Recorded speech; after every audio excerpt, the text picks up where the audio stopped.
BSc Honors Agriculture Part First Semester Second topic is tax.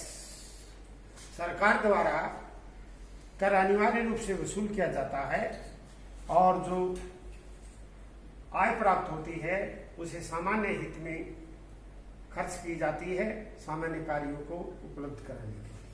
Dalton ने इसमें कहा है कि कर किसी लोक सत्ता द्वारा लगाया गया अनिवार्य अंशदान है जो किसी कानूनी अपराध के दंड के रूप में नहीं लिया जाता और इसका संबंध करदाता को बदले में दी गई सुविधाओं की मात्रा से नहीं होता है।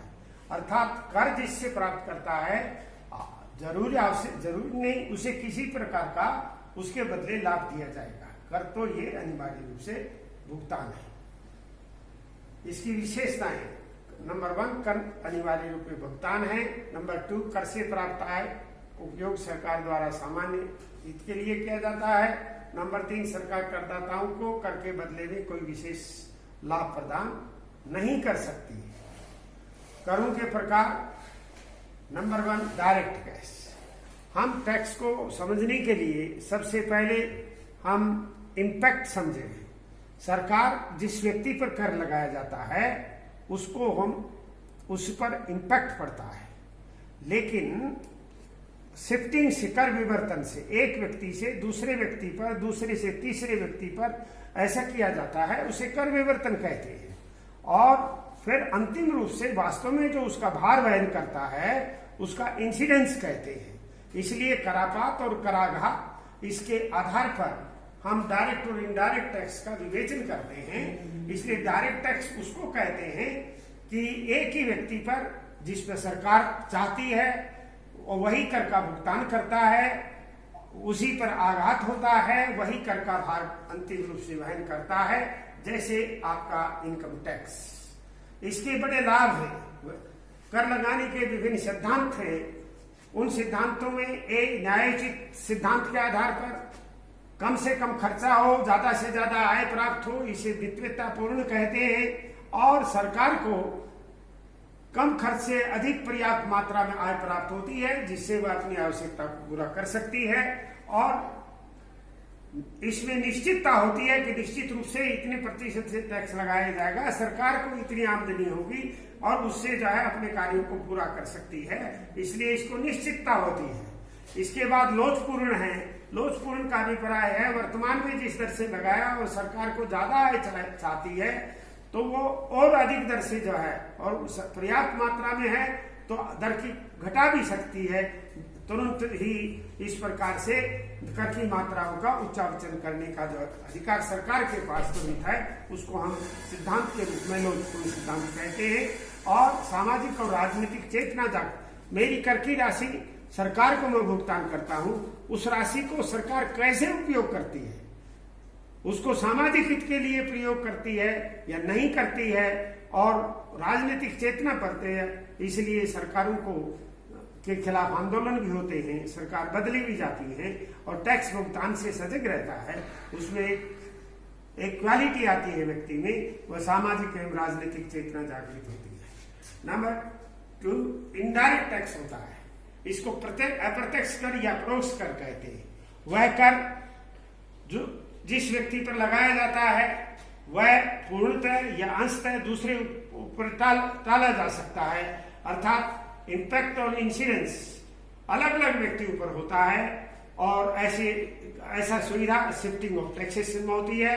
ये उसकी पावर पर है, क्रेता विक्रेता पर, कि कीमतों में कितना परिवर्तन करके कैसे वसूल की जा सकती है। ये सबसे उदाहरण आपका बिक्री कर है जो मांग और पूर्ति के आधार पर निर्धारित किया जाता है। इसके भी गुण है। सबसे पहला है सुविधाजनक है। दूसरा है इसे बचना कठिन है। आप वस्तु खरीदेंगे तो उपयोग करेंगे, आप बाध्य हैं और निश्चित रूप से आपको उस मात्रा में टैक्स देना पड़ेगा। और इलास्टिक है, सरकार जो है उसकी दर में आसानी से परिवर्तन कर सकती है। और विशेषकर लाभ समाज को भी लाभ होता है। और जो हानिकारक वस्तुएं हैं, नशीली वस्तुएं हैं या अन्य प्रकार की जो है आनंद की वस्तुएं हैं, उनके ऊपर नियंत्रण लगाना भी जरूरी है। और सरकार बहुत बड़ी दर से टैक्स लगाकर उनकी कीमतें ऊंची हो जाती हैं और मांग भी कम हो जाएगी, जो एक देश के लिए भी अच्छा है। और इसका विस्तृत आधार, आर्थिक आधार है, ये इसके गुण है। नेक्स्ट आपका प्रोपोर्शनल टैक्स। प्रोपोर्शनल टैक्स उसे कहते हैं कि जितने भी आय के स्तर हैं उनके ऊपर समान दर से टैक्स लगाया जाए। यहां मान लीजिए 5% से है तो 1000 रुपए का है, उस पर भी 5 करोड़ रुपए का है, उसके भी 5, अर्थात किसी प्रकार का भेदभाव नहीं किया जाता। इसी तरह सेल टैक्स से संबंध होता है। तो कहने का अर्थ है किसी भी प्रकार का एक दर से जो टैक्स लगाया जाए उसको हम प्रोपोर्शनल टैक्स, अनुपातिक कर कहते हैं। दूसरा आपका है प्रोग्रेसिव टैक्स, इसको प्रगतिशील कहते हैं। जैसे जैसे आय के स्तर में परिवर्तन होता है वैसे वैसे कर की दर में भी वृद्धि होती है। 2000 से 5000 आय पर 2% से है, तो 5000 से 10,000 पर 5% से है, और 10,000 से 50,000 पर हो सकता है 10% को। इस प्रकार से जैसे जैसे आय के स्तर में वृद्धि होगी उसी प्रकार से कर की दर में भी वृद्धि होगी। फिर नेक्स्ट है रिग्रेसिव टैक्स, प्रतिगामी कर। वह कर की दर जैसे जैसे आय का स्तर बढ़ेगा वैसे वैसे कर की दर घटेगी।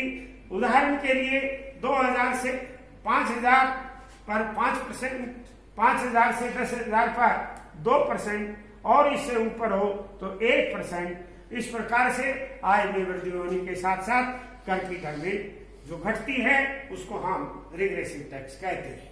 नेक्स्ट आपका है डिग्रेसिव टैक्स, अधोगामी कर। इसमें आय में वृद्धि के साथ साथ जो कर की दर है वो बहुत ही मंद गति से बढ़ती है। ऐसी स्थिति को हम डिग्रेसिव टैक्स कहते हैं। Thank you.